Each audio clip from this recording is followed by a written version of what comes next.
Can you hear me? Yes, sir. Let's leave aside Christianity and historical examples for a second. All night you guys have been grappling with issues like morality and, what is right, what is wrong, and meaning. But my question is simply, why are you so afraid of subjective moral reasoning? I mean, do you think that we're all just going to start raping and pillaging just because we don't have a book to tell us what to do? I mean, are you afraid of that? Like, I'm not, because that's not going to happen. And that, yeah, Nazis were bad, but there were Christian Nazis and there were atheist Nazis. So I don't see... What are you so afraid of? Do you lock your door at night? Yeah. Sure.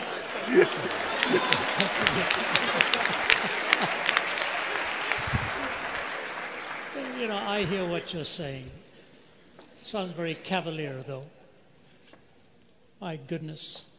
If we weren't afraid of all of this, we would not be in a national debt. The billions... China is secular. Sorry? China is secular. Sorry? China is secular. That's right. What does that mean? I mean, they're not raping and pillaging, and neither are we. Oh my, oh my, oh my, oh my. Oh my.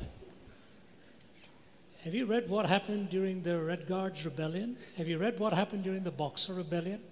Do you know who has killed more people in the 20th century than China and Russia? 60 million apiece? Wow. It makes the Holocaust seem tame. The 20th century became the bloodiest century in history. And the reason it became the bloodiest century in history, I can see, is you could just see the weapons of our warfare were piling up and there was no guiding principle to take us anywhere. Now, in a perfect world, yes, we don't need to be afraid.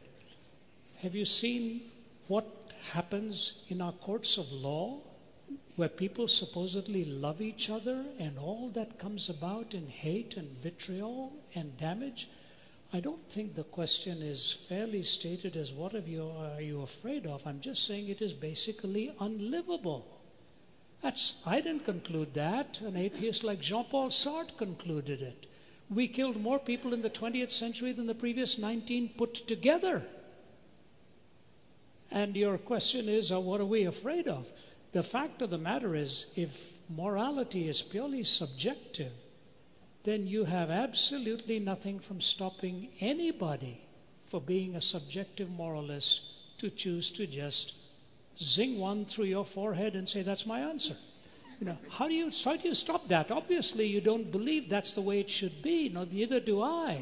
So it's not a case of what am I afraid of. It's a case of the fact that if you're willing to say to me that moral reasoning can be purely subjective, I just say to you, look out, you ain't seen nothing yet if everybody believed what you did.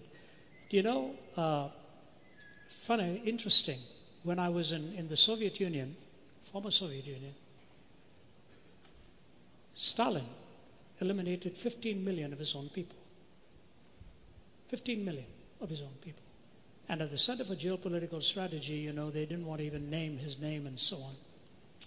His daughter, Svetlana, made the comment. It is quoted both by Malcolm Muggeridge in his writings and by historian Paul Johnson in Modern Times.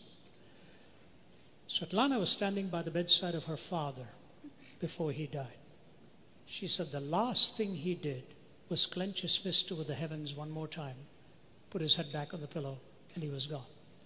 This is his daughter raising the question, whatever got into my father to have that kind of hatred and hostility? And when 15 million were killed of his own people, it is interesting that the faculty members and the general who chatted with me there, my wife will tell you, sat around the table with tears in his eyes when he watched what had been done to his own country by his own leadership. So subjective morality would be very good if we all wanted to be nice people and live around each other without any fear of each other. But the reason you lock your doors, and the reason we have our police, and the reason we have our military, and the reason we have our law courts is because when subjective morality becomes totally subjectivized, this is what happens in society. So it's a great idea, but I hope nobody absorbs it. Thank you. We go on to the next one there. Thank you.